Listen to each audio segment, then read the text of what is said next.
محترم حضور کی ختم نبوت کے حوالے سے بات چلی ہے تو میں ایک بات آپ سے عرض کرتا چلا جاؤں کہ اب اتنی بڑی ہستیاں صحابہ اہل بیت اور اتنے بڑے بڑے اولیاء کرام ایک طرف اور مرزا قادیان جو نہ شکل ہے نہ عقل ہے گستاخ ہے بے ادب ہے بے علم ہے جاہل ہے اس کا نبوت کا دعویٰ کرنا یہ کیا معنی رکھتا ہے کیا اوقات رکھتا ہے کیا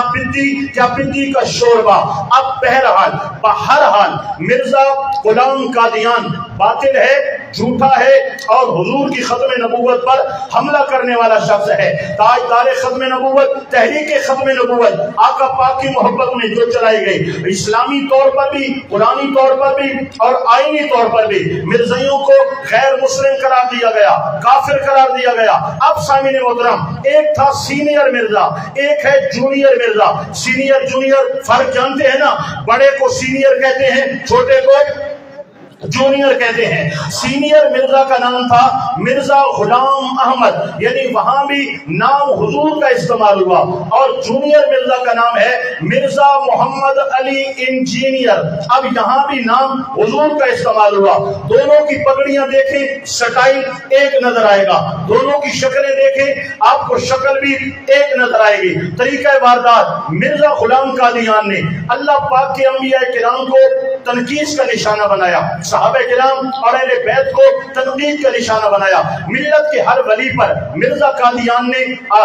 قلم اٹھایا ہے اور ان کے خلاف ہردہ سرائی کی ہے مرزا محمد علی انجینئر اللہ کے نبیوں کے لیے اس نے تنقید کی ہے ہلکے لفظ استعمال کیے ہیں حتیٰ کہ حضور کے لیے یہ کہتا ہے کہ وہ مکے کا چھوکرا نعوذ باللہ ہزار بار نعوذ باللہ مرزا محمد علی انجینئر صحابہ کرام اور اہل بیت کرام کے لیے ایک بار نہیں کئی بار بکواسات کر چکا ہے مرزا محمد علی انجینئر آقا پاک صلی اللہ علیہ وآلہ وسلم سماعت کر رہے ہیں آقا پاک صلی اللہ علیہ وآلہ وسلم کی امت کے اولیاء اس نے نہ غوث اعظم کو چھوڑا نہ امام اعظم کو چھوڑا نہ داتا علی اجمیری کو چھوڑا نہ خواجہ معین الدین چشتی اجمیری کو چھوڑا نہ کسی ولی کو نہ مفسر کو نہ محدث کو جس طرح مرزا غلام قادیان نے نبیوں سے لے کر ولی اور علماء تک پوری شخصیات کو ٹارگٹ کیا ہے اسی طرح مرزا محمد علی جی اس نے بھی تمام کو ٹارگٹ کیا ہے طریقہ واردات ایک ہی ہے اور دونوں کا نظام بھی ایک ہے نشانہ بھی ایک ہے فرق یہ ہے مرزا قادیان پر ظاہر ہو کر نبوت کا دعویٰ کر کے اس نے کہا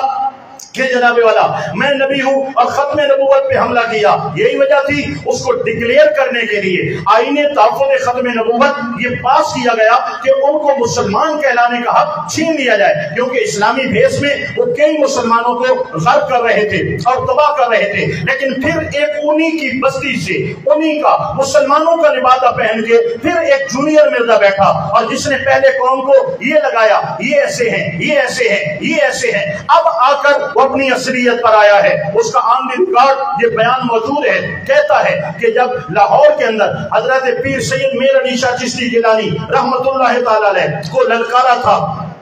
مرزا قادیان نے اور مرزا قادیان خود نہ آیا اور پیر صاحب تشریف لائے اور آپ نے وہاں ختم نبوت پہ خطاب بھی کیا اور بات بھی کیا فرمایا اگر مرزا آتا میں خود نہ لکھتا میں کاغذ قلم کو رکھ کر کہتا قلم تو لکھ قلم خود لکھتا چلا جاتا اور حضور کی ختم نبوت پر جو ہے تحریر کرتا چلا جاتا پوچھنے والوں نے کہا پیر صاحب اگر وہ آ جاتا تو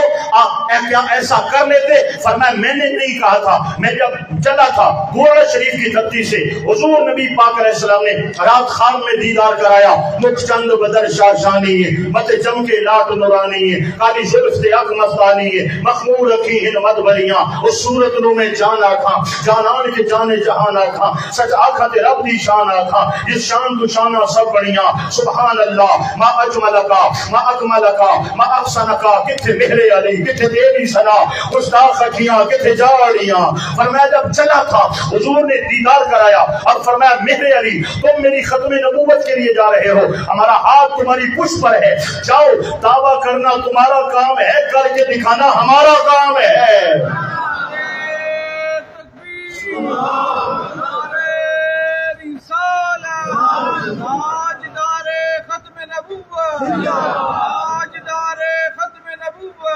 اب لاہور کے اندر یہ قادیانیت کی شکست اور اہل اسلام کی فتح یہ اتنی مصدقہ ہے کہ اس کے بعد ہر سال فتح مبین کے نام پر یہ دن منایا جاتا ہے کہ اللہ پاک نے مسلمانوں کو قادیانیوں کے خلاف ایک واضح فتح عطا فرمائی کہ مرزا خود بلا کر بھاگ گیا اور آیا بھی نہیں۔ یہ ایک ایسی سچی اور اٹل حقیقت ہے کہ قادیانی بھی مانتے ہیں کہ اس رات مرزا بھاگ گیا تھا، اپنے پرائے سب مانتے ہیں، جو مسلک اہل سنت کے مخالفین ہیں انہوں نے بھی لکھا ہے کہ اگرچہ مسلک کا اختلاف ہے لیکن اگر مرزا کو شکست فاش دی تھی تو تاجدار گولڑا حضرت پیر مہر علی شاہ چشتی گیلانی نے دی تھی۔ اب آ کر مرزا کہتا ہے، یہ جونیئر مرزا اب جو بھی ہوتا ہے اپنے باپ دادا کی تائید کرتا ہے نا، اب یہ کہتا ہے کہ مجھے قادیانیوں نے مواد بھیجا ہے اور اس مواد کے مطابق پیر صاحب بھاگ گئے تھے، مرزا غلام آ گیا تھا۔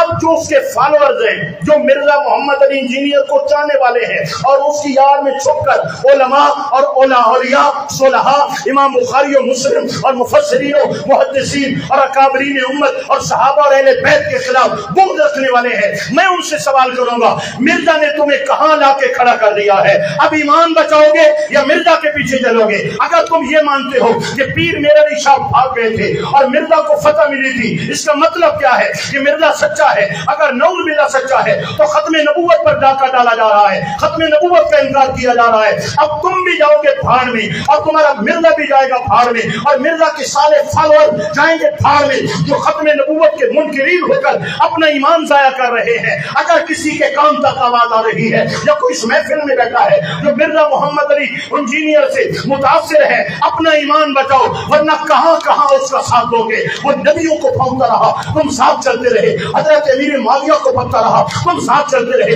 حضرت عثمان غنی پر پھپتیاں کستا رہا، تم ساتھ چلتے رہے، اکابر امت کو پھونکتا رہا، تم ساتھ چلتے رہے۔ اب یہاں آیا ہے کہ مرزا سچا تھا، نعوذ باللہ قادیان نبوت کا جھوٹا دعویٰ، اب کہاں کہاں تک چلو گے؟ اس کے پیچھے چلنا تمہیں جہنم میں لے جائے گا، تمہارا ایمان ضائع کر دے گا۔ آؤ خدا را، اس امت میں صلحاء ہیں، اولیاء ہیں، اکابرین ہیں، بڑے بڑے نام ہیں، ان تمام کا ایمان اور عقیدہ تاجدار ختم نبوت ہے اور یہی مفسرین ہیں، محدثین ہیں جنہوں نے لاکھوں کو کلمہ پڑھایا ہے، حدیث پہ کام کیا ہے، تفسیر پہ کام کیا ہے اور قرآن کو کھول کھول کے سب کے سامنے رکھا ہے۔ کہتا ہے علماء کی کیا ضرورت ہے؟ میں کہتا ہوں اگر علماء کی ضرورت نہیں ہے عربی کتابیں سامنے کیوں نہیں رکھتے؟ اور اگر عربی کتابیں ہیں تو وہ لکھنے والے بھی تو علماء ہیں، ترجمے والا قرآن کیوں سامنے رکھتے ہو؟ عربی قرآن رکھو کیونکہ تمہیں علماء کی ضرورت نہیں ہے۔ ترجمے والی حدیثیں کیوں رکھتے ہو؟ کیونکہ تمہیں علماء کی ضرورت نہیں ہے۔ کیا یہ حدیثیں حضور نے لکھ کر دی تھی؟ علماء نے جمع کی ہے،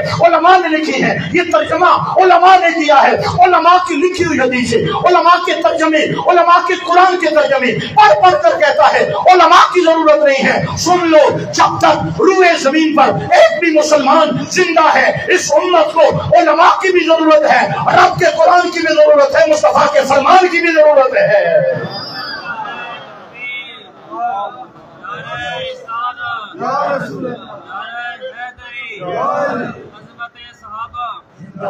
حضرت عمر بن خطاب رضی اللہ تعالیٰ عنہ، آپ نے مصر فتح کیا، ایران فتح کیا، شام کے بہت بڑے بڑے علاقے فتح کیے، بیت المقدس، یروشلم، فلسطین فتح کیا۔ آپ نے سادہ پھٹے ہوئے لباس میں بیٹھ کر 25 لاکھ مربع میل پر اسلام کا پرچم لہرایا ہے۔ سبحان اللہ توچا۔ جیسے آج سپر پاور امریکہ کو سمجھا جاتا ہے، ایسے اس وقت سپر پاور ایران کو سمجھا جاتا تھا۔ سپر پاور کے غرور کو توڑنا، کمر توڑنا اور پورا ایران فتح کرنا اور فاتح ایران بننا، یہ اسلام کا عظیم کام اگر کسی کے حصے میں آیا ہے تو حضرت عمر بن خطاب کے حصے میں